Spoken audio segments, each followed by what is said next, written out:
Cool. Well, here we are at the Dakota Angler Ice Institute. I don't need to introduce the two guys across. Bart and Griff, you guys know them from the Crappie Chronicles. You probably follow them on YouTube, social media, whatever. But we are what? Doors open today, day 2 of the show in 3 minutes. Yep. Day 1 was yesterday. Talked to a lot of cool people. Absolutely. You guys were signing autographs? We did, actually. Yeah, I know you. I'm being signed some serious. books. Yeah. Actually signed our first pinheads. That was kind of cool. They brought them from Thorn Brothers. Yeah, seriously? They ordered them from Thorn Brothers down to here, brought them in for us to sign them. How cool is that? That was pretty cool. Very cool. I saw them and I was like, you can't get those. Where'd you get those? And he's like, I got them from Thorn. And we're like, yeah. Okay, Yeah. let's sign them. Cool, man. Yeah, and those are exclusive. So if you're wondering what they're referencing, there's an exclusive set of colors only at Thorn Brothers that these two guys, Pink and Waldo, designed, and they brought them from 4 hours northeast of here to come and get signed. That's pretty cool. Yeah, and there will cool. be so there were 2 colors last year. There's a couple sizes and colors of each left. Like it's not very many. Yeah, and then this year we have 2 new colored pinheads. And then we have 2 custom colored Tika flashes that will also be coming out on, actually it'll be on Saturday, November 23rd. It's at an event we haven't even announced yet. We're going to be having at Thorn Brothers, but that's when they're first going to be available. So people will be able to get in there. some. I bought some already. You snuck them, huh? You snuck them out. Yeah. I'm telling you, they are a good color. Nicely done, for sure. And I think it's funny, you mentioned you signed the cookbook. So what did you write in there? Expert eaters of Pink's food? Taste testers. Okay, Yep, taste testers. Yeah, professional taste testers. Maybe let them know about the cookbook. What are you guys referencing there? I mean, I know, but it's pretty darn cool. Yeah, the Frozen Kitchen is a cookbook that Ryan Pincala wrote. I mean, we helped we test read it. We tested all the food. We took the pictures. We're in a bunch of the pictures in it. Clam's in a ton of the pictures in it. But it's the Frozen Kitchen, so it's the only ice fishing, or really fishing, kind of open water, freshwater fishing cookbook in the country. So I think is it 30 recipes? I think so. Yeah, we got so many requests for a cookbook, and people wanted these recipes, and we're like, well, Pink, let's make this happen. And he made it happen, and it's been a pretty good success. Yeah, we've sold a bunch of them, and this is the first year now. Like, we've sold a bunch of them on Amazon, and now that we've sold them on Amazon, this is the first time we're kind of getting them into retailers or shows. So we have a bunch of them here at Dakota Angler. We've already sold through like half of them, and I believe Thorn Brothers they're going to have a bunch in stock as well. So for all you Canadian listeners, I know the biggest thing they had a gripe with was you can't order it from Canada and get it shipped from Amazon, but they can through Thorn Brothers. So now Thorn Brothers has them. So if you're in Canada and you want one, you can order one and you will get one to you. Yeah, I think it's pretty awesome. And for those of you that have not met Ryan Pincala, the dude can fish, one. Yep. And I think a lot of people think right away, they brought him on to cook. And I've fished with you guys enough to know the dude can catch them. Yes, he can. He doesn't even realize his potential in the cooking world. I've said that before, I think, on this show. And I gave a seminar yesterday, and I had the cookbook. And it was so humbling to see. I'm holding a cookbook in my hand. Ryan's still a pretty young kid, right? Yeah. He's not a professional chef. No. It's not what he does for a living. He's self-taught. And the dude has a legitimate cookbook. Yeah. In the world of legitimate. Yep. I thought that was pretty darn cool. So support that. You can buy it online, like they said. If you're at the show here today or tomorrow, you can get one here. Like I said, the doors are open now at the Dakota Angler Ice Institute Day 2. It's packed. People are starting to roll in. Super energetic crowd. We got some rain today. Yep. I think that'll bring in a lot of people. Yeah. A little bit of moisture. Cold. It's only supposed to be 48 degrees. I know that still sounds warm, but it was like 68 degrees outside yesterday. So it's nice that it's cooling down a little bit. We're trending cooler. If you look at all the models, the cold is coming. We're getting inundated with questions on that. Is it going to be a warm ice fishing season again? It's definitely not looking that way. And the cool thing about this event, one of the many things, is the guy that puts it on, Todd, Hike Camp, he's a weatherman. Yep. And he's like my bat signal like once a week right now. Like any change in the weather pattern, he's like, no, we're good. It's going to get very cold. We're going to be just fine. Don't worry about what it feels like right now. So if you're listening, rest assured we're going to have a heck of an ice fishing season. So let's jump into it. So one of the reasons I brought these two guys back on the show, one, I like talking to both you guys. I learn something every time I chat with you guys. Niku Plastics. So Niku is brand new to Clam Outdoors. If you're listening, you probably have heard of it, I'm guessing. If not, get out from underneath that rock you've been living in. It's a brand new lineup of plastics this year that we really leaned on Bart, Griff, Waldo, Pink to help develop and design this. And not just from a functionality, but everything down to the exact shape, the nuances. You change things up on paper to make it do this and do that. Even the color selection. Yep. You and I were talking, Griff, yesterday about the colors, and I love the comment you made. You're like, we made colors that catch fish. Yep. Yep. It sounds simplistic, but explain what that means. Well, you see a lot of companies, they make a bait, and then they just throw 40 colors out there, more to catch the angler. Yeah. And we're like, well, let's make colors.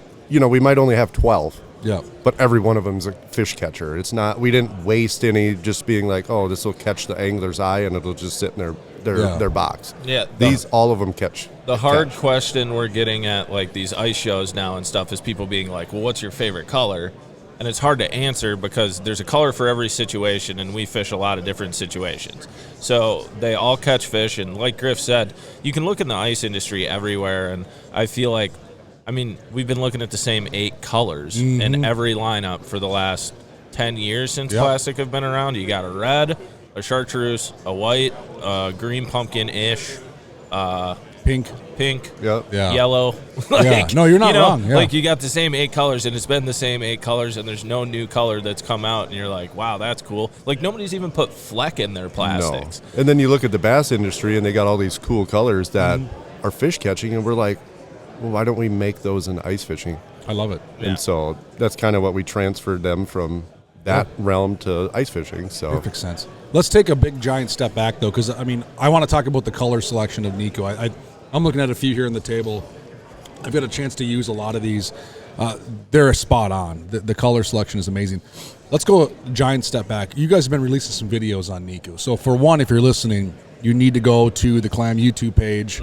I'm pretty positive that's where they're housed. Yeah, they're on the Clam YouTube There's, page. Depending on when you listen to this, there's been already 2 episodes. There should be a third. And a third coming out. Bart's telling me there's a third coming out. Pretty darn cool. This talks about the evolution of the brand, of Niku, how it came to fruition. Really cool storyline. Nicely done, Bart, by the way. I thought they were wonderful to watch. But we're going to dive into that a bit. So let's go right back to the very first beginning. When did Niku become even a thought process in your guys' brain? Like, how did it all begin? It began so it had began in Davis and Nate Nipper, so Clam R&D, Clam Pro Tackle Team. They helped John Crane with a bunch of it, and they were directly who we worked with for this one. It started in their brain well before they brought it to us, but we were just in for... It was after season 3, right? Yeah. Yeah, I think so. It was after season 3 of the Chronicles. We had just gotten back from Maine. I believe we had just caught the crappies up on Red Lake. Yeah. And we were back having our season 4 contract meeting. And we had just talked about, we had expressed interest in wanting to get more involved in developing baits or whatever. And we hadn't even brought up plastics. And then it was like Nipper and Mackie or whatever were sitting there like whispering to each other, and they're like, so we got this idea. And I don't even think it was named yet. No. And they were like, I'm pretty sure it wasn't. No. And they were like, we want to start another plastic brand, and we want to make it different and more down the JDM line. So you want to explain with kind of that, what they wanted to go down. Yeah, so JDM is the Japanese domestic market, and it started in bass fishing, and now it's kind of spreading out, but nobody has done it in ice fishing. And so I think their idea and our idea was like, well, why don't we jump on this and get baits out there that people have never seen and fill those gaps, So everything's been finesse, tiny baits, and we're like, well, where's the big stuff? People should be power fishing these fish. They're predators. They don't always eat little tiny stuff.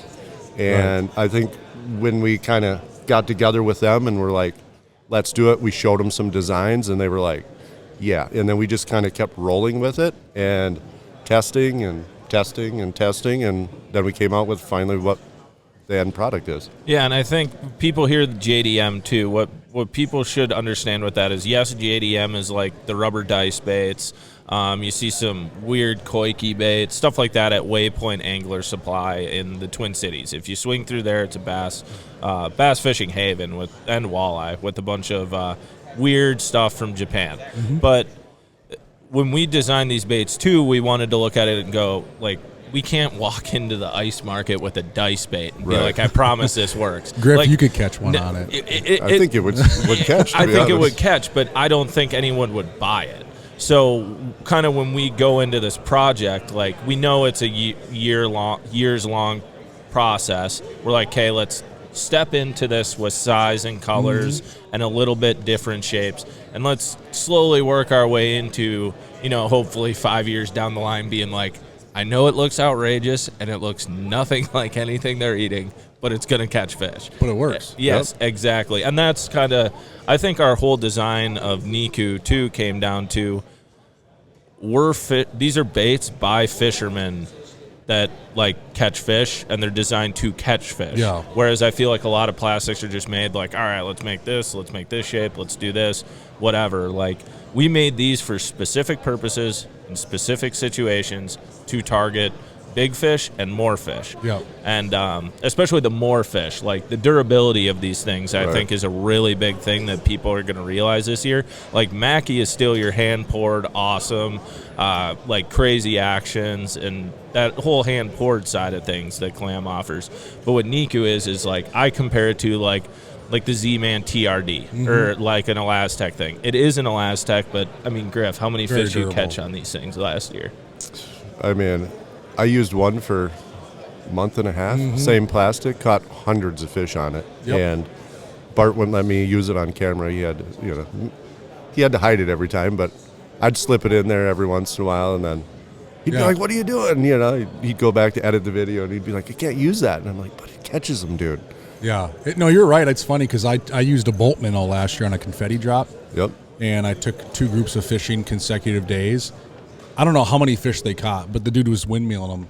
And after the second day, I remember the rod choices I gave these guys, whatever. And I pick it up, and I'm like, that's the exact same confetti drop and the exact same bolt minnow the last 2 trips in a row, and they windmilled them. Right. And I'm like, and I remember asking the guy at the end, I'm like, hey, did you put a new plastic in? He goes, no, I used that same one all day. So somebody used that exact same jig head, bolt minnow, 2 days in a row on a very good bite. Right. So the durability aspect is spot on. And I want to touch on quick, you mentioned big baits. You want bigger fish, right? And the pinhead kind of proved that, right? Right. So a lot of anglers forever fishing crappies and bluegills always think in the wintertime we got to go small, we got to go finesse, the micro concept, all that stuff. We've proved that wrong multiple times. Oh, absolutely. Yep. So it makes all the sense in the world looking at this table with some of these Niku options that going big just hammers the fish home. So Yep. It makes sense to me. So let's dive into the 4 shapes. I know you guys developed 2 of them. I know you use all 4. Let's dive into the 4 shapes. Let's start on the 2 that you guys developed, because I think that has a lot more place in your heart. Maybe touch on the 2 shapes, what they are, why you did what you did.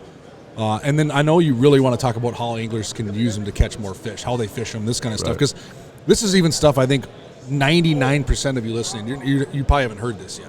Yeah. So no, we haven't why really don't talked you about guys it. dive into the 2 shapes you designed and go crazy on how you want everyone here to know exactly what they do and how they work. Okay. So, like, we kind of came up with the ideas of what we wanted. We wanted like a minnow profile, Yep. which is the flutter fry. And then we wanted a bug presentation / like leech kind of looking deal. You know what I mean? Because there's still leeches in the winter, and they eat them small. You always see a lot of small ones. And so, I'll start with this one. But, like, I literally looked at bug profiles, and we wanted kind of a flat, like something we really that would glide through. we wanted a flat, Wider bulkier body. Yeah, that was a big deal. And then something that would glide through the water, and that's kind of like I seen the soldier fly. It's actually a bug, but it has no tail, no legs. It's just this little kind of like the head shape of this thing. Yeah. And so then we did some things to it. Didn't really look right the first time. Changed a little bit. Added the tail. Got the 2 little legs on there, and this thing does stuff in the water I've never seen other plastics do. You change your cadence. I know, like every plastic changes with your cadence, but this thing is like a complete different bait every cadence. Yeah. You know, and then this bait, like I've never seen a bait that will swim out of your hole 2 feet if you hit the right cadence. This thing just disappears away from your graph, and you're like, where is it? And it took a while to like get used to that, but it triggers bites because they see it swim out, and then you stop jigging, turns around, swims right back into your hole at a gliding rate. And and panfish, especially crappies, love things that glide through the water. They don't like things that go straight through the water column. They like stuff that actually glides at an angle. You know, it's almost like that natural fall, and they just love it. And this bait does that. And this tail on there, I mean, you could set it down, put it in a rod holder, and that tail will sit there and kick all by itself. What are you putting? What jigs are you using? I'm using the drop kick on these. So anything like that size that has that 90-degree line tie, works really good. We've used it on a drop kick, drop XL, confetti drop, confetti drop XL. You can put it on whatever jig that you were using over all the years. You can put it on. Like it will fit.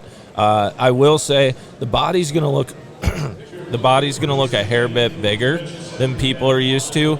It's the same length as like every other plastic out there, basically. Right. The head's just larger, and the reason the head is larger is kind of like Griff touched on a bit, is fish like stuff gliding.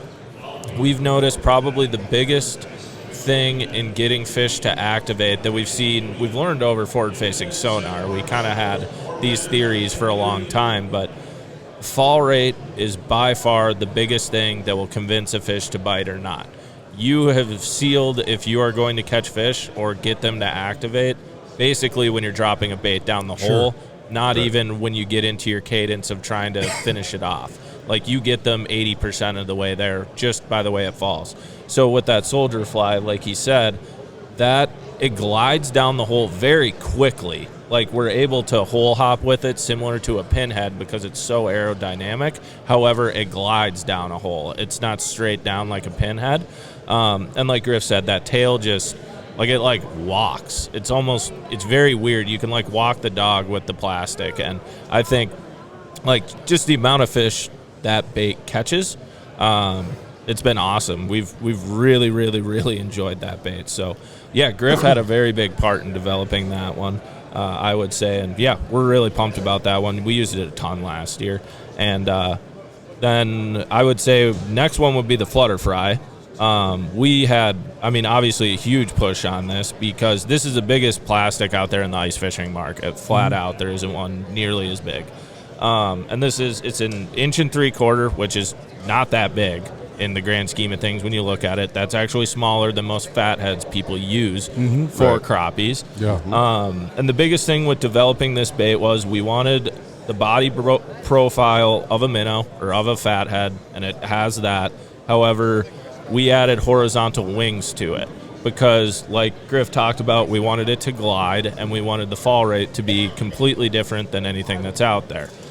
When doing that, we had to mess around with the wings a lot. Right, how thick they were. How thick they were, where the slits on them are, like how far they're up the body, what the body shape is so that it actually does what we want or looks the way we want it to. It took a lot of trial and error, actually. But we got it to a place now where this bait crushes is fishing aggressive. Like this is not a bait where like you sit down and wave your rod tip with a schoolie. Like you're pounding this like a pinhead. Like when you're pounding a pinhead and they're smoking it, that's when this bait is going to be incredible. Yeah. And what are you using for a jig on that? So you want like a double drop XL, a confetti drop XL will work. It's going to be a little small. We can't really use a drop kick with it. It doesn't fit it quite right. But a double drop XL, a confetti drop XL will work. But the drop TG is that's my favorite. Awesome. A 1/32 ounce drop TG. A 1/16 will work as well. The hook's a little bit bigger, so it kind of works a little bit differently. But a 1/32 drop TG is awesome. It's like it was built for that hook. Yeah. Yes. A 1/32 drop TG is like absolutely perfect. The hookup ratio on this thing is, the hookup to land is you don't almost lose 100%. Well, maybe touch real quick before we continue on with this story on how well it worked in the boat this fall for people. Yeah. Like I can tell you, working at Clam, it was like our number one selling skew on the website. Yeah. For the last month or two. Right. So we released this end of summer. And a lot of anglers are buying it, not just for ice fishing use, but they're catching them in the boat with that bait too. Absolutely.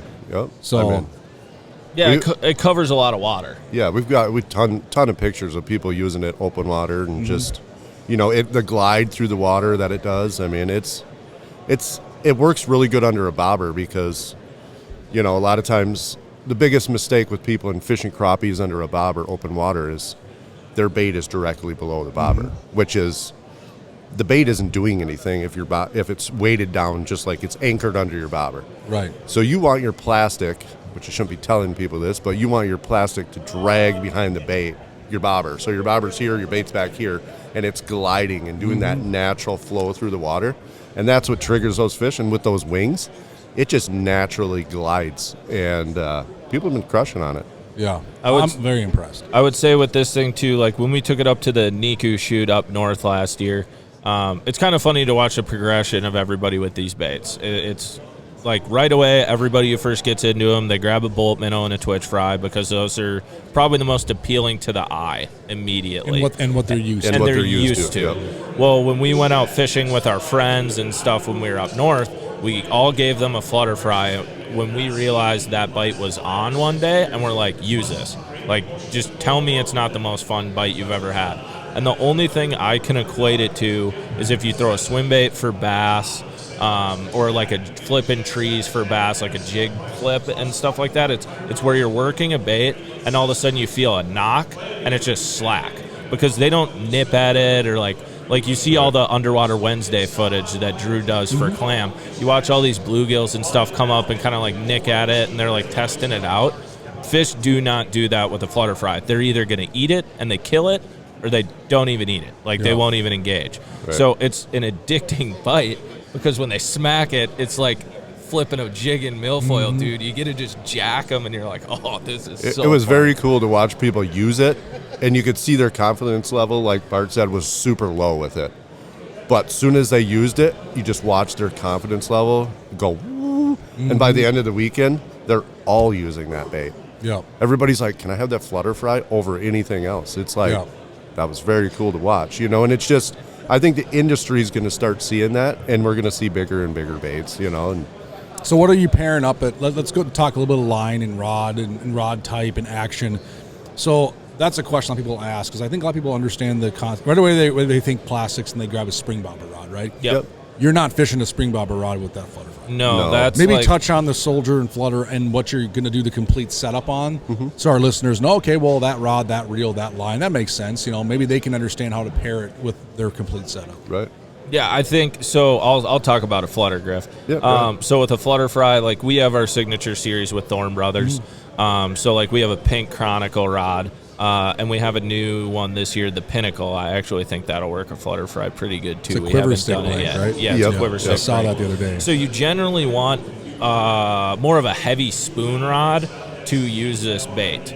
Not what you would be using generally with plastics. Like I equate this bait to, and one thing I wanted to touch on, especially here too, is this is more like a soft plastic glide bait, like a Tika minnow, a jigging wrap.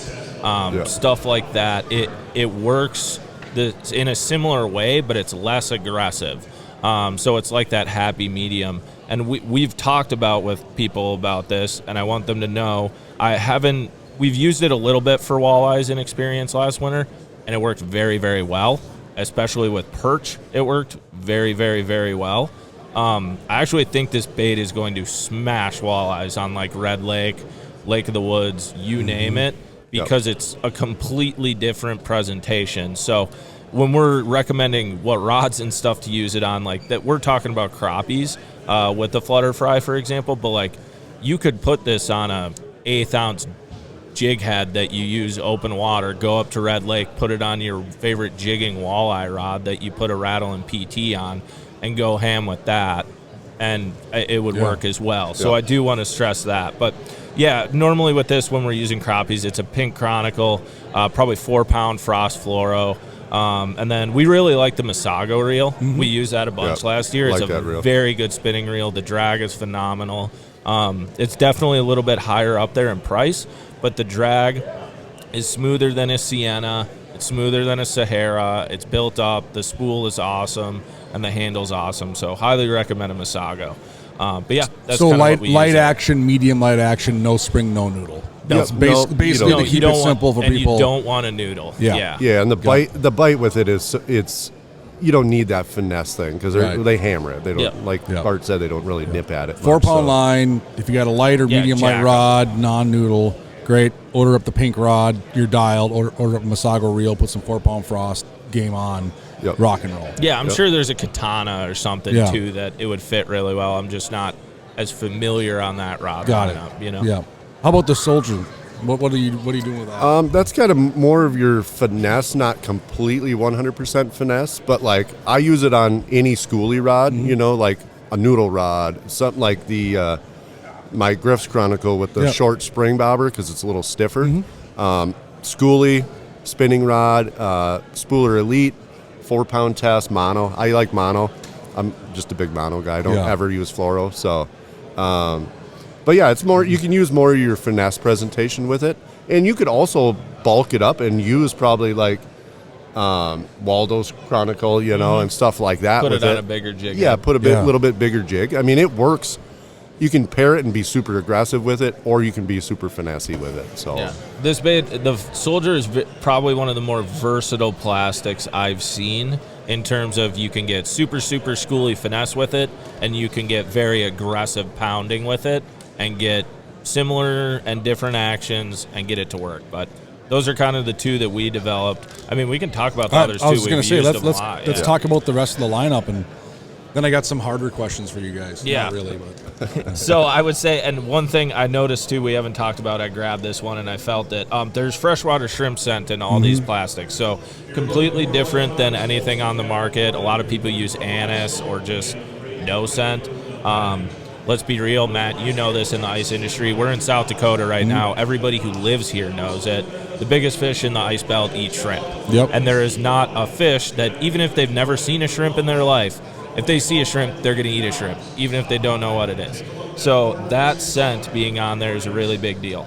But yeah, getting into the twitch fly, this one was developed by Clam. Nate Nipper worked on this a lot. It's a very realistic image of a mayfly. So you have your different legs and in the back of it, so it's really hard to take pictures of from over the top, but there's 3 tentacles.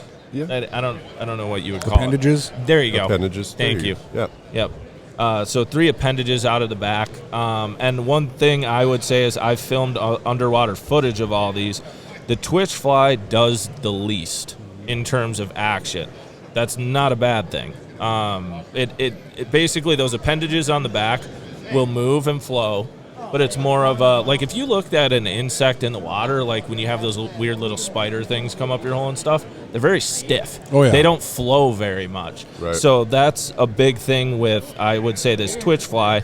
And this is also, I would say this is probably the #1 bait someone who's new into Niku plastics grabs and looks at. Yeah. It's very appealing to the eye. It's got a good profile. Yeah. Very good for bluegills, I would say as well. And like Bart said, the body stays still while the legs move, which is kind of cool because it looks like a bug swimming through the water. You know how a lot of bugs, like you said, they're stiff, and then their legs are just kind of kicking around. You know, but Yeah, I would say like 80% of the body legitimately does nothing on underwater footage, and then that back end just kind of kicks. What do you It's put? pretty- What jig are you putting on if you're fishing the twitch? This is so you're gonna have trouble putting like a soldier fly on a 3 mil jig. So for our tournament anglers out there, this is where you'll get into now. You can use like a 3 mil drop XL or whatever jig head other people are using, but you can use a smaller drop kick. I think the biggest jig head you would want to use with either one of these would probably be a 4 mil. yeah, And that might even be a little big. Like a size 10, if people are listening. Like, Yeah. some people still don't comprehend the mill stuff, right? Yep. 3, 4, 5, 2. So you're talking a size 12, size 10 jig. If you're Yep. looking on the shelf here today, it might make sense. So both of those sizes would work well with the twitch. I think the twitch is neat for sure, and yeah, I mean, it's funny how you mentioned a lot of anglers gravitate towards comfort. Yep. Confidence, and this is a small little insect-looking thing. They assume that's what all the fish eat in the wintertime, which a lot of them do, and they grab this first. I'm not arguing that at all. In fact, I think talking with some customers yesterday, we witnessed that firsthand. Yep. Yeah. Oh, They yeah. grab first this, one they grab every and they time. grab the next one you're about to talk about. Yep. Pretty straightforward. Yep. Yeah, the bolt minnow, I mean, that's your uber finesse, like your 3 mil jig, your light 2-pound line, your schoolie with your light spring bobber. I mean, this is that bait. And super good crossover, especially for tournament guys, because they can go out and then catch crappies and then catch their bluegills right at the same time. You know, Sure. A lot of times the bluegills, unless they're very aggressive, aren't going to eat those bigger baits. They want something small. But like you got the crossover, so if you're on a school of bluegills and crappies, this bait will catch them both. Yeah, and very durable. That's the bait I was telling you that we caught a pile of fish on. Yep. Similar, I'm guessing that, at least from my perspective, jig head stuff, very similar to the Twitch. Right. You're fishing 3 mil, size smaller. 12 hook Yeah. type of deal. That works extremely well. The And, bolt minnow. and like you said with the durability, you know, like bluegills can sit there and chew on this thing all day, and they're not going to pull that tail off. right. You know, that's probably one of the most annoying things with like using Mackie and stuff is they'll grab it and peep, you know, because it's that hand poured soft Yeah, plastic. super Where this supple, is, yeah. they can't really. And when it's cold out, you don't want to be out there changing plastics. Your hands don't work right. It's nice to have a bait that you're like, I can put that on there. It's Well, not, you know, love I it. don't have to worry about it. Yeah, as fishing guides, that's huge for us. Absolutely. You can put a bolt minnow on a number 12 drop kick and say, go to town. Yep. See you in 4 hours. Any mark on your flasher, you're probably going to have a good shot to catching it. Absolutely. Yep. Yeah. I would say the most distinguishable feature with this bait, especially videoing it underwater, is this tail. You're going to see like a little bulb on the back of it. There's like a little ball on the back of it before it goes into a forked twin tail. When you watch this underwater in a jigging cadence, this has more of a swimming and I would say like a donkey kick motion, if Right. that makes sense. Yep. You get what I mean? Where it Yep. kind of like just flows and kicks. So that's what's cool about all these plastics is they all flow completely differently. Yeah. So they have very different situations, and you will figure those situations out as you go through. Another place I've seen the bolt minnow, this is something we don't necessarily do, but we've seen our friends do it who are extremely good anglers. We don't use bait on a pinhead or Right. any spoon or anything like that, but Clayton Ketterling and Mike Ryman. who are two of the best pan fishermen I know.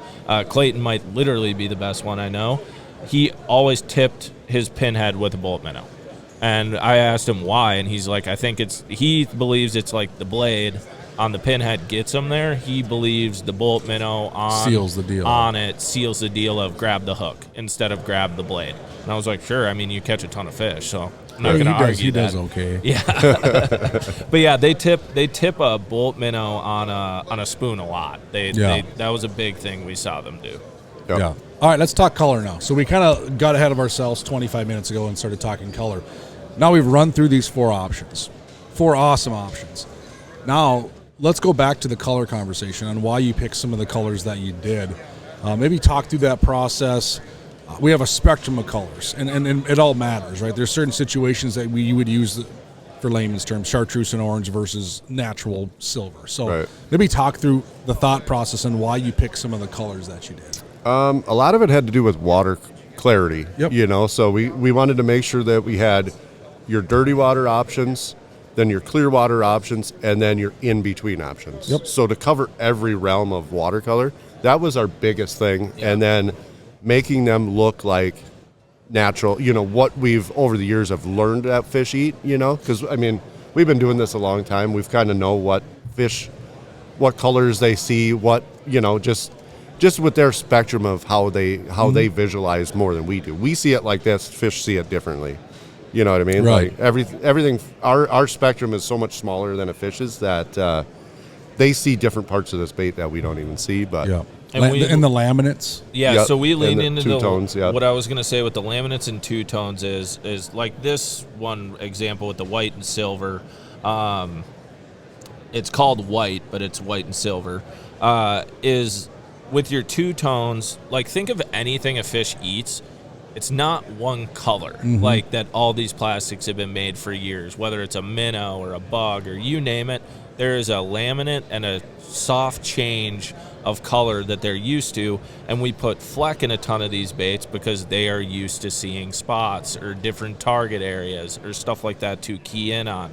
So I think that's a really big thing that we focused in on was, I don't know if there might be one or two colors in our lineup that are more of kind of a solid color. Like, for example, black. We have black. Yeah. We use black all the time. However, we put small silver fleck in it because there's nothing in the water that's just pure black.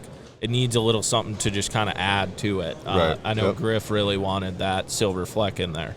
But yeah, so we have a ton of different colors. I would say we've had a lot of people ask what our favorite colors are. I think Griff and I are in the same belief here in like 3 different realms of one that's new that nobody's seen in the ice fishing industry that we use a lot, and it smashes fish in the Dakotas and Ottertail County is plum apple. That anything in that red hue, a dark red hue, smashes in those bloodworm, or I should say shrimp, but I don't know. For some reason in those watercolors, you would say that too. Yeah, the reddish, that morning dawn works really good. Especially in that Ottertail area. It seems like red, you know, and that's another thing we did with colors is we wanted to cover like the different sections, you know, of Minnesota, different, you know what I mean? Like they like to eat different colors in different places. So, and we've learned that by being those places.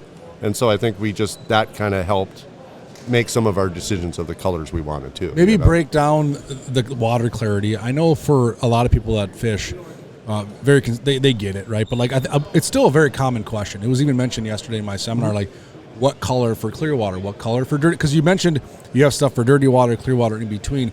Maybe give our listeners a quick rundown on, for example, your white. When are they fishing that? Your chartreuse orange. When are they fishing that? Yeah. The nice thing about the white is it covers a lot of different, you know, aspects. You got the shad, and panfish are visual feeders. I mean, you see the size of their eyes. Like crappies have some of the biggest eyes of any fish out there per their body size. And so they're obviously visual feeders. White works everywhere. Light, you know, dirty water, middle, clear. It's just one of those colors that it transitions through all watercolors. Sure. And then, like, we like to use black a lot in dirty water, just because it gives off a bigger profile. They can see it better. You know, like a lot of bass fishing, you know, when we fish black and blue in dirty water, you know, it's always, and we kind of just transition that into the ice game, you know, and then we got your chartreuses, you know, for your dirty water. And I would say chartreuse we've learned over time too, when you get into tannic water situations, really like up that. into the iron stain of northeastern Minnesota or northwestern Wisconsin, or northern Wisconsin, I should say, stuff like that. Chartreuse is really good, like really good, compared to, like, we used a black, what we normally use in a dirty water, but it didn't succeed like a chartreuse did in a tannic water situation. So that's why you see various ones. And then when you get to your clear water situations, you just want natural. So like that's where you get into a plum apple, like Griff said, white, just more natural. What looks like, what do you look at and you think if you turn the lights off, it wouldn't go like, pow, I'm here. Like that's the best way I can explain it. Just kind of blends in with the environment. That's what you want in clear water. I've had people tell me that they'll use any color as long as it's chartreuse. Yeah. What's your favorite color? I'll use anything as long as it's chartreuse. No, the color selection, if you haven't seen these and you're listening, you have to look at them. I mean, I don't even think this conversation's done them justice. Yeah. Right. I mean, they are truly something so different than anyone else is doing on the market. I mean, I'm looking at just 4 options here in front of me, and I'm pretty certain just these 4 options in front of me, you can't get in any other brand that exists. Yep. And there's 8 other colors, too, that are in a similar light. So there is a complete package here if you're listening to Bart and Griff talk, from rod, reel, line, color choice, situation, all that kind of stuff. Now, let's get into fishing application. Maybe run down a couple scenarios as to why you would walk through in your brain, which one you pick up and why. So let's say you're going out fishing next week. You're going to chase basin crappies.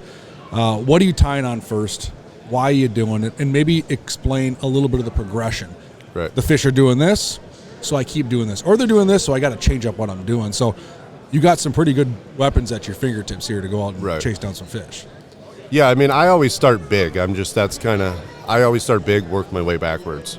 Because if I can get them on the big thing, you can fish fast, you get down quick, cover water, you can stay with those schools. Because a lot of times those crappies, especially basin ones, they'll move, but if you get their interest and you get them peaked and get them fired up, they'll stay there if you can keep getting it back down to them. Makes sense. But if you're using a small little 3 mil, you're going to be sitting there trying to get it back down. The school's going to move off. Now you're going to have to reposition, get in front of them, start all over. Sure. Yeah, so I think when, say, we're basing crappie scenario, first thing we're going to drop down, actually, what people are going to think we would say a flutter fry, but it's not going to be the first thing we're going to drop down. The first thing is going to be a soldier fly. And it's because it gets down faster than any of them. It has the action we want. And like Griff said, it has the profile we want. It's larger. We can see if we can get them going. I would say we get on fish, and it's just one of those days where they're eating. They're schooled up. They're eating good. You can just kind of start pistol whipping through them is the best way I would say it. That's when we would go to a flutter fry. Because then we go, okay, I'm going to up my size so that I up the size of the fish I'm catching, and I know they're going to eat it. And you're more efficient. Yeah, and I'm more efficient. Yeah. So that's when you go there. I would also say flutter fry will excel in, like if you're fishing vegetation, because the flutter fry falls slower. Just it has to with the wings it and has. all that. Yep. It has a lot of drag on it, so it's going to fall slower. Shallow water scenarios is also where a flutter fry really excels. So whether you're in river systems, fishing weeds in 10 feet or less, stuff like that. Soldier fly is probably I would say it's like our utility knife. We can pull it out whenever we want. I think your bolt and twitch are going to be more when you get into bluegills and like high pressure. Fish hate everything. Right. They don't want to bite scenarios. Twin Cities. Yeah. Minnetonka. When they've seen 9,000 baits at them, and you got to throw them little stuff and mess with them a lot more, than those basin fish. They don't see much because not many people chase them around, but and they're out there eating bigger stuff. Like that's just is what it is. Those weed fish, shallower fish, a lot of times they're eating more bugs and stuff because they're picking them off the weeds and softer bottom, so there's more bugs typically, so. So soldier fly, that's your go-to. Yeah, that's what you have on first, and your plum apple sounds like one of your favorite colors. Yeah, or that black and silver. Yeah, and it's very versatile. You're throwing it on a number 10, number 12 hook jig, 3-4 mil jig, covering a lot of water. Makes perfect sense. So let's say you're going shallow, dirty water. What are you throwing on? Are we talking like backwater or lake situation? Yes. Well, so backwater, it's shad related. So I'm going this white and silver right off the bat, 100%. Yeah, so. and it's a visual thing for the fish at that point. Yeah, absolutely. Yeah. Yep. And we noticed a difference last year when we were using this on the backwaters that white outperformed anything. It's just because the shad are that color. They're almost that same color, that white and silver. They're more silverish on the back, whiter on the bottom, and it absolutely smashed them. Because you see, if you're fishing backwaters, you're walking across the ice, there's little shad laying everywhere under the ice. Yeah. Well, and you see the profile, it's like, dude, that's it. That's what they're eating on. And they're looking up at these shad, because those shad in the winter, they kind of die off. So you'll see them down there, they're kind of doing all this weird stuff, swimming around, right up under the ice. Yeah. So you start jigging that thing, foot down under the ice, and they just come up and absolutely throttle it. Here's a question for you, and I'll let you both answer because maybe it's a different question. You get, let's say, one color of each of the four, and this is all you get to fish the whole winter. What are you picking? So let's say colors in front of me. Let's say, and maybe we can keep it simple. Maybe you don't need to know the exact color name because I work for the company. I don't know the exact color name. We can be simple on a white, a chartreuse, a plum apple. So if somebody's walking up and they're like, hey guys, I'm going to pick up one soldier, one twitch, one flutter, and one bolt, what am I getting? And I only ask that question because I think it'd be cool for our listeners to understand your thought process, excuse me, as to why the bolt was that color and why the soldier was that color. Right. Because I think you're, if I know you guys well enough, there's a specific reason as why you picked that color in that profile of bait. Maybe that'd be a good question for our consumers, because right now they walk in, just talking to people after a few shows, they see the end cap of Niku, and they can't buy them all. Some guys do. They do. Yeah. And they buy 10 of them all. But the average person is probably coming up and they're saying, you know what, let me dabble, let me try 1 or 2 of each flavor. What are you steering them towards to give that angler the most versatility? So I guess I'll go first. I got an idea I had kind of thought of, and I'm going to forget about it if I don't say it. Flutter fry, I'm going to lead off with, I'm going to go electric chicken. Okay. So that's, for people that don't know, that is a pink and yellow contrast. Okay. It doesn't necessarily look like bait or anything they're eating. We used it last year. It just flat out catches them when they're eating a flutter fry. In every watercolor. In every watercolor, when they're eating a flutter fry, they'll eat electric chicken. So I was a Bassmaster Elite Series Pro through the ice with that color last year. Yeah, Really? I caught more largemouth than it was insane. And it was almost comical. Like if I wanted to catch I think that's a largemouth down there. I'd go grab that exact color on a 32nd ounce TG, and if it was a largemouth, I caught it. Right. It was almost laughable. And I would go to soldier fly. I would actually probably take this white and silver color. Yeah, me too. It just flows so good, and it looks so good in the water. When I go to a bolt minnow, I am going to take Morning Dawn, which is pink and purple. Another very new color to the market, and just caught a lot of them on that color, on that bait specifically. Twitch fly, I would go plum apple because it's just very buggy, neutral, natural, red, kind of just a nice color. So that's what I would pick on those ones. You get 4 different colors and 4 different shapes. I'm sure Griff would say something different though, because I didn't say any of them is black, and he's going to yell at me for that. Well, like Bart said, I'd start with the white for the soldier fly. I mean, that's the one I start with every time. It's always been my go-to color. And so with the flutter fry, I would probably do like this sour grape, or something with a little bit brighter belly, darker back. Sure. Kind of to cover that minnow profile, because if you look at minnows, they're always light on the bottom, dark on the back. A lot of them have color, Then when you get down to these baits, I'm going to do, I would say probably black in the twitch fly, because you see a lot of mayflies and bugs in the water. They're that dark profile, and a lot of them do have like highlights on them, and that's why I always want the silver flake in there, because you see these bugs, they're not just straight black like Bart said. They got dots on them and little highlights and stuff like that, and they're not super two-toned. They'll be a little lighter on the belly, but usually they're not. They're typically one straight color. And then with the bolt minnow, I'd have to say I would go more reddish color on that one. Like your plum apple, the Morning Dawn would work really good. Just to cover all the bases there, of color. But we're spoiled, right? I mean, we have all these color options at our fingertips. I mean, we really are. We have a lot of great options. Now, one question I had on the soldier fly, I had a few people mention rigging it sideways to look like a little bluegill or something. Exactly. Yeah. Have you done that? Have you had good success at that?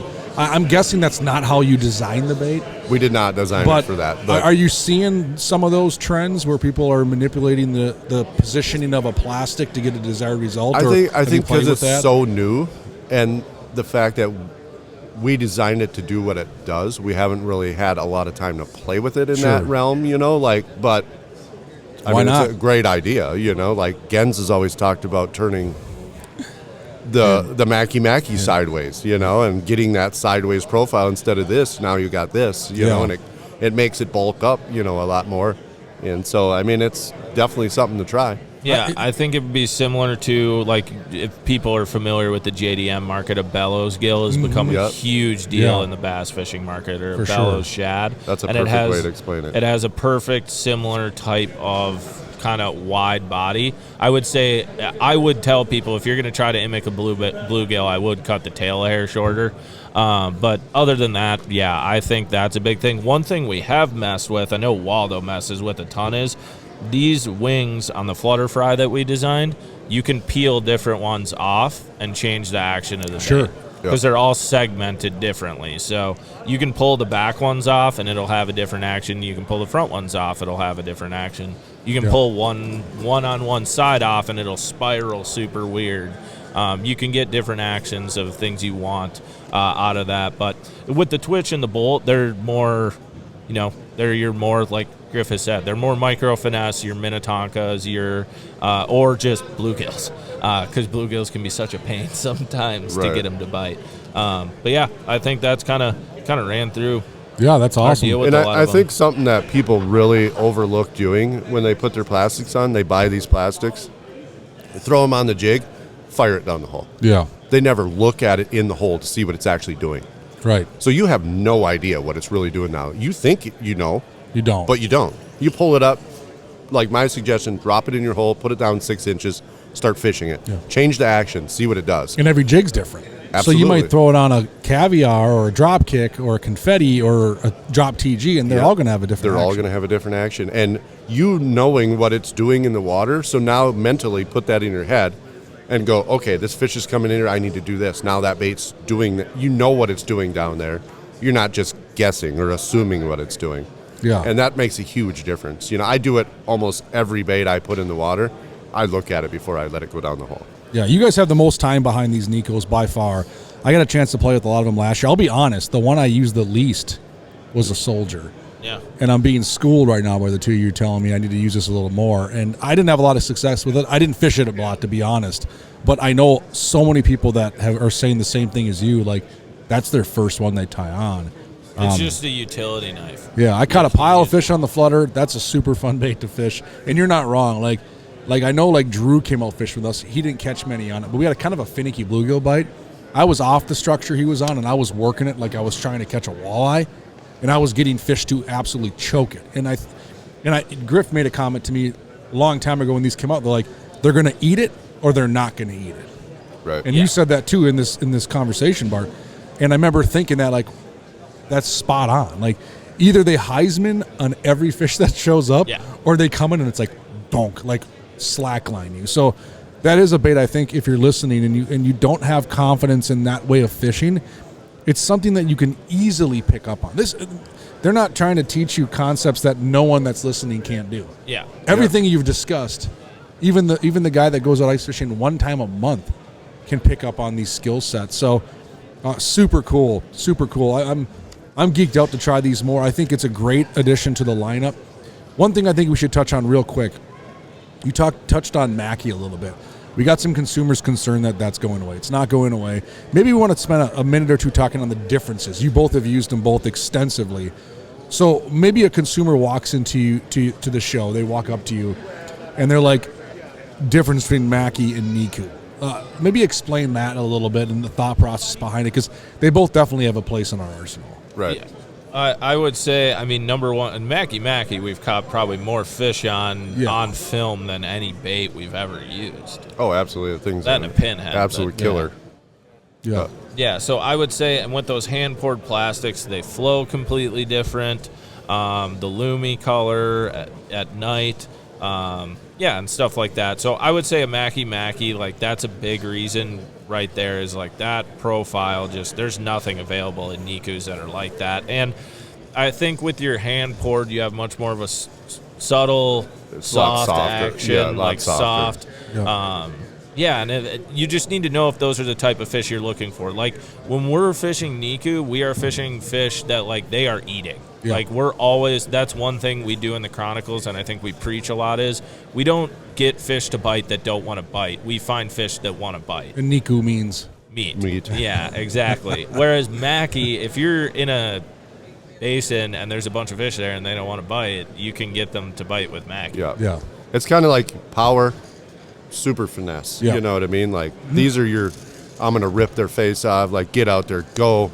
If they don't bite and I need to really work them, I'm going to go to the Mackie. Yeah. And you got so many options in a Mackie. Like, there's so many different profiles. Our most used over the years would probably be a Mackie, a Jamie XL. A Whammy. And a Whammy. We use a Whammy a lot. Yeah. That Whammy's awesome. I think that's Pink's number one. It goes on. Because it's cool to say, or what? I use it a bunch, too.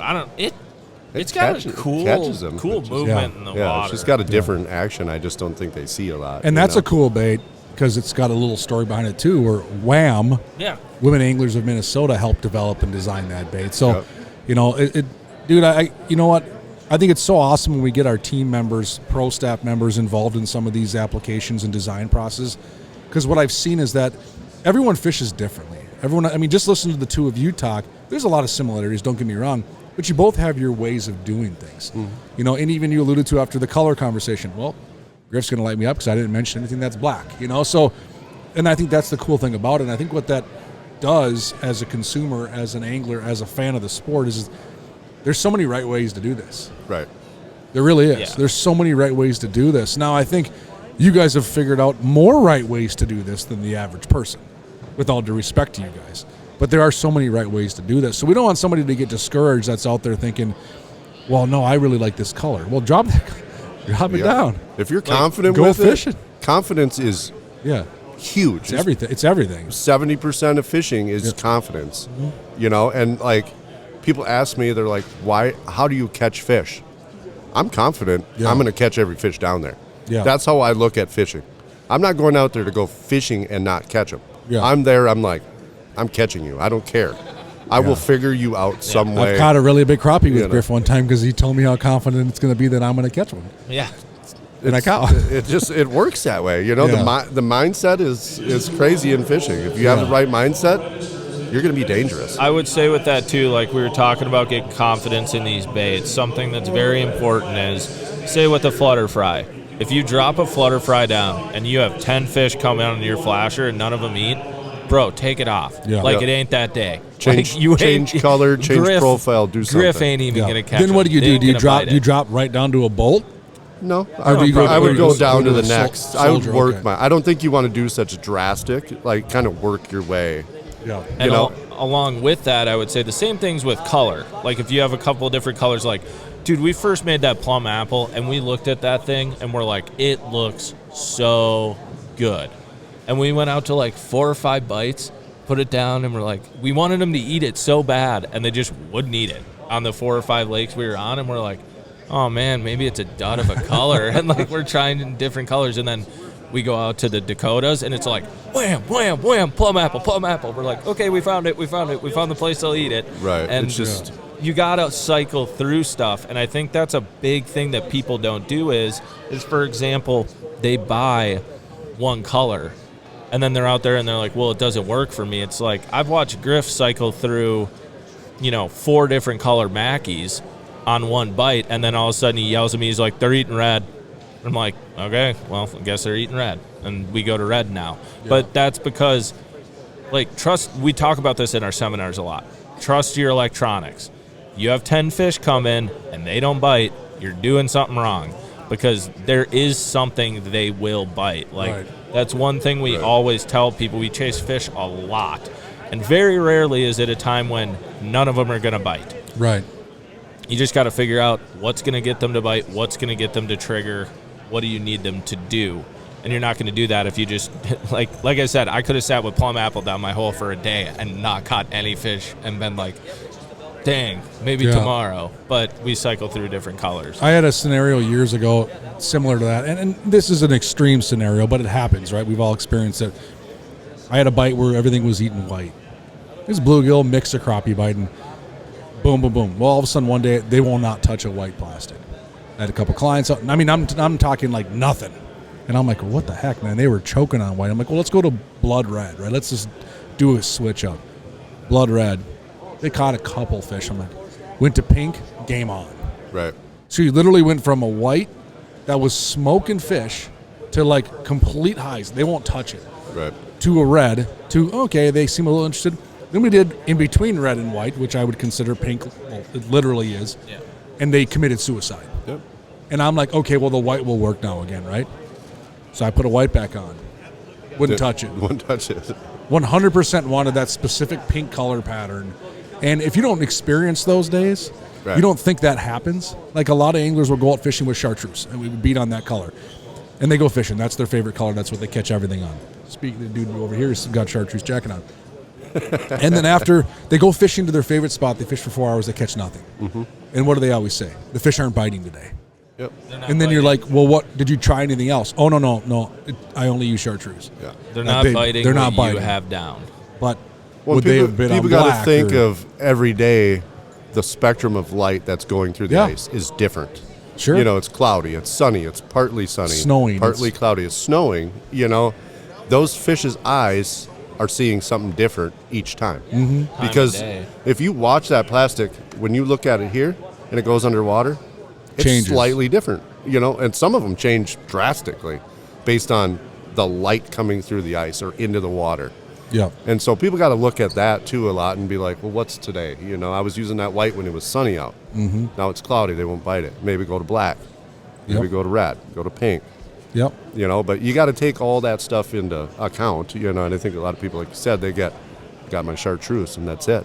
What about a jig head? So, like, let's say, are you changing your jig head too?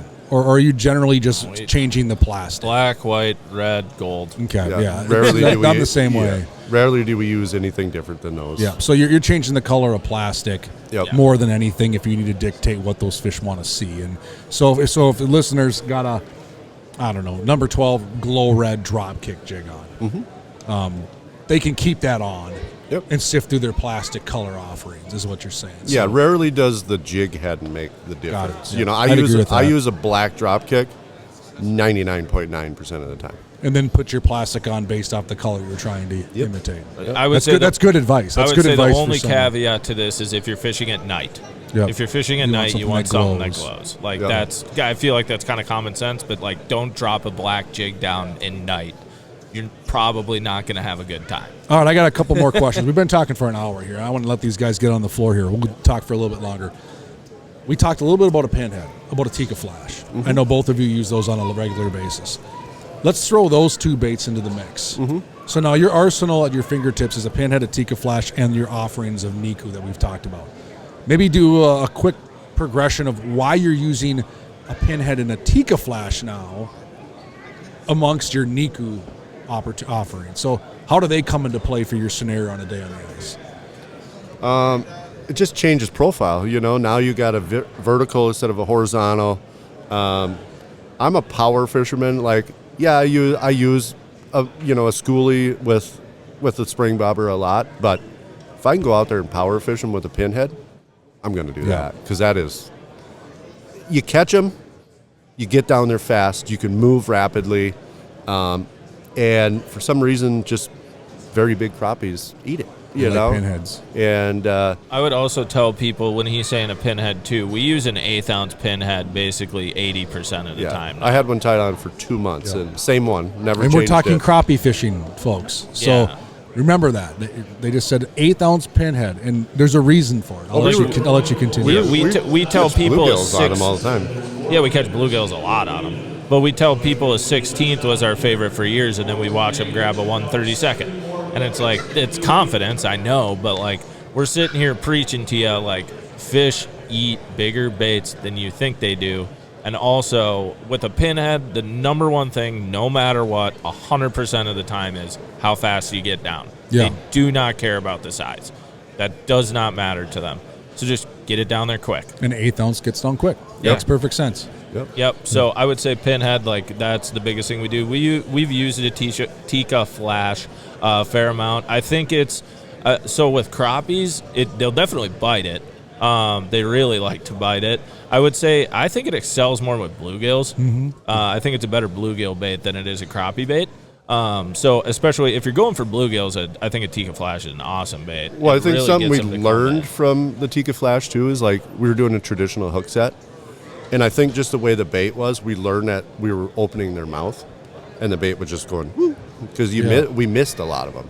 We caught a ton of them, but there was just times where we're like, what is going on? Like, I shouldn't be missing these fish. Like, they're folding the rod over when they hit it. Well, we learned that it's like a drop shot hook set. You just reel into them and just lift the rod. You don't jack them like you do with a pinhead. Yeah. That's good advice. And we watched the hookup ratio skyrocket. Like, it was almost 100% from 60%. You know what I would mean? say that's a very big thing that took a while for us to learn. And you want I haven't found a bait in the ice fishing world where your rod matters as much as a Tikka flash.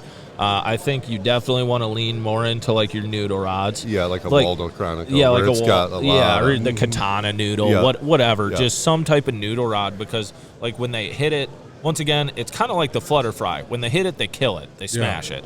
And like Griff said, you just want to reel into it, and it's going to seem very awkward when you do it because you're used to, like, hook set, fight the fish, reel it in.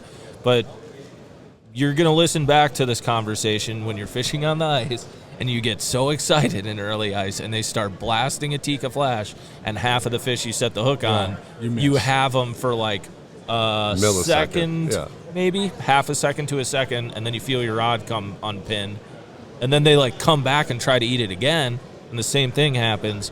Just reel into them. Yeah. And then they will come up. It's very bizarre, but it's just because of the way that hook is positioned on that bait and the way the profile of that bait is. It just, it's with crappies, I'm saying with crappies explicitly. Like, it'll pop their mouth open. Bluegills, you're going to get 3 hooks in them every time. Like, you crush them on that. What about other, since we're talking baits, what other baits? I mean, I know you guys use a Tikka minnow, you use a rattling PT spoon. You've got a lot of big crappies on that. We use a Tikka minnow probably more than, I think, anybody on the clam staff for panfish. Waldo uses it a ton for crappies. A lot. Yeah. And like what size is it? Does he use is it the 16th? It's a size bigger than most people would think. And he likes the frog, the green one. Then there's like a purple chartreuse Sounds belly. like a Waldo move. Yeah. Purple chartreuse belly is the other one. But yeah, he catches them on it a lot. But yeah, we use a Tikka minnow a lot. Once again, that's on the same lines of if they're eating a flutter fry, they're going to eat a Tikka minnow.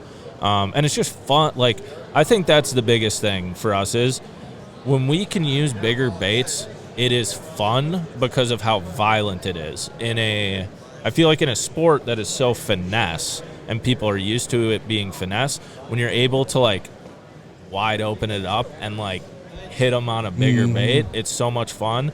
I would also say Psycho Shad. We've used chubby darters forever. Oh, sure. Or any sort of rip and wrap, jig and wrap, you name it, something like that. We used the Psycho Shads last year up north when they first came out. Waldo caught a 10 1/4 inch bluegill on the smallest one. Yeah, he ate a Psycho Shad. Yeah. I mean, he didn't have the whole bait in his mouth, but he tried to eat Regardless, it. Regardless, I mean, we caught walleyes, smallmouth, crappies, bluegill. I mean, pike, everything on the same one. You know, it's just like, it's super versatile bait, super fun to fish, you know, because another one of those baits where they don't come in and nip it. It's dunk, you know, like. So there's a lot of anglers out there that are probably not fishing big enough. Absolutely. Very safe 100%. to say. I mean, listening to the conversation for the last hour and 6 minutes, there's been a little bit of a theme where I can even see your guys' faces when you look at the Niku lineup. You get super excited. And I don't even care that you design these or not. That's not the point. You get super excited about the flutter and the soldier, and it's a size thing. Then you kind of get, well, and then there's the bolt and the twitch. I can see it in your faces because I know how you guys like to fish. And my takeaway from that is you are even on a neutral negative day starting big. Yep. Yeah. You're not looking to the small finesse stuff. And I think a lot of anglers can take that home with them on their bite and probably find some success as well. You caught big or small fish, relatively speaking, on a Psycho Shad, rattling PT spoon, Tikka minnow. I mean, like, so I think if you're going to take anything away from this other than just being absolutely drilled in a great way on what Niku is and how it works and how it can help you catch fish, is maybe increase the size of your offering a little bit this winter if you want to catch some bigger fish and get these fish wired a little differently. When you notice a bite is opened up, like you're catching them, increase your size, like experiment with it and have fun with it. That's how we've gotten so much confidence with it. Like, we were the guys using a regular Jamie, Mackie. I remember the minnow, like the Mackie minnow. I use that forever. That's similar profile to a bolt minnow. Right. Like, they're very small. And now we're talking like when I go out ice fishing for crappies, all of my baits are rigged up like 5 mil jig, like 1/8 ounce pinhead, Tikka minnow, like big time baits going. I'm going to drill them in the face. And then sometimes you get out there and you go, well, today is one of those days, and you kind of got to adjust from it. But yeah, I would say just definitely increase your sizes, use bigger stuff, because people aren't using it. And fish, when they are feeding in the winter, they want something bigger. Like, they don't want to expend a ton of energy going and chasing a bunch of little things when they can eat a minnow or two and be like, all right, I'm chill. Yeah, their for metabolism is so much slower in the winter that, like you said, they don't want to exert that energy 50 times to eat all that. They say 2 times and I'm full.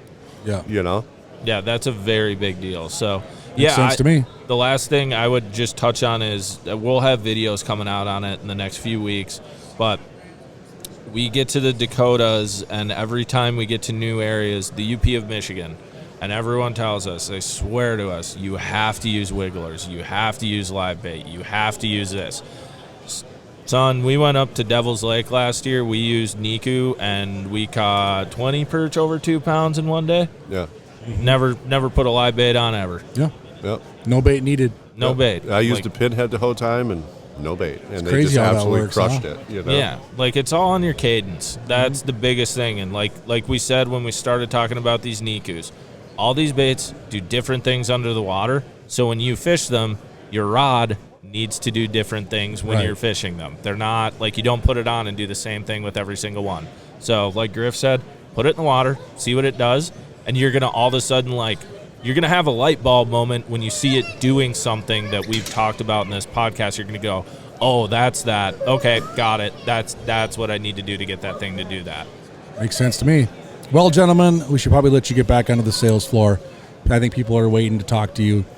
Thank you so much. Seriously, if you get a chance to check out these Nikus, if you haven't already, I would do it. These guys are not lying to you. I can tell you, they want to put the biggest fish on the ice every time they go fishing, and they're going to do what it takes. So I'm excited to try these more myself, play with them a little bit more. I need to play with the Soldier, obviously. Absolutely. I'm being told, I'm getting scowled at by Griff. I got to play with the Soldier a little more this winter. That's going to be something on my docket. Otherwise, have a great ice season, you guys. Thank you so much. Appreciate you guys more Thanks than for you having know. us on. Thanks Love for you having guys. us. Yep, go out there, have some fun. And another episode of the Ice Team Podcast. We're at the Dakota Angler Ice Institute in Sioux Falls, and we'll come at you again shortly. Thank you.